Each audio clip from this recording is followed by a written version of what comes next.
17-18 ফেব্রুয়ারির মধ্যে নির্বাচিত সরকারের কাছে দায়িত্ব হস্তান্তর করা হবে বলে জানিয়েছেন প্রেস সচিব শফিকুল আলম।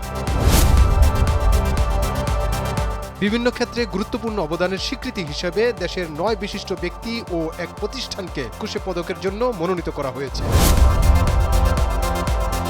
জামায়াতে ইসলামীর আমির শফিকুর রহমানের এক্স অ্যাকাউন্ট হ্যাকের ঘটনায় আটক বঙ্গভবনের সহকারী প্রোগ্রামারের জামিন মঞ্জুর। রমজান মাসের সব সরকারি, আধা সরকারি, স্বায়ত্তশাসিত প্রতিষ্ঠানে সকাল 9টা থেকে বেলা 3:30 পর্যন্ত অফিস চলবে। আশুলিয়ায় 6 লাশ পোড়ানো সহ 7 জনকে হত্যার দায়ে 6 আসামির মৃত্যুদণ্ডের আদেশ দিয়েছে আদালত।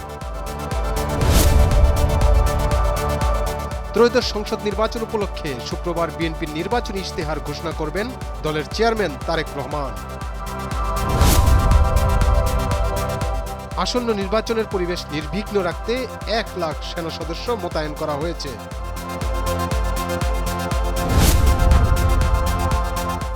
রাজধানীর মিরপুরে ওয়াপদা ভবন বিহারি ক্যাম্প থেকে শিশুসহ একই পরিবারের 4 জনের মরদেহ উদ্ধার করেছে পুলিশ। ইসরায়েল আবারও গাজায় বড় প্রাণঘাতী হামলা চালিয়ে অন্তত 23 জন ফিলিস্তিনিকে হত্যা করেছে।